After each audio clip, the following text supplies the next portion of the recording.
Jadi untuk pemasangan pinnya, ini kan ada 2 pin di bawah ini. Jadi masangnya kayak gini. Ini ada lubangnya 2, pasangnya begini. Tinggal ditekan aja.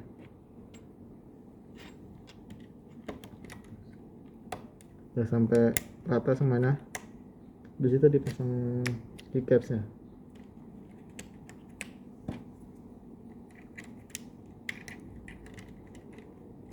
Nah, seperti itu.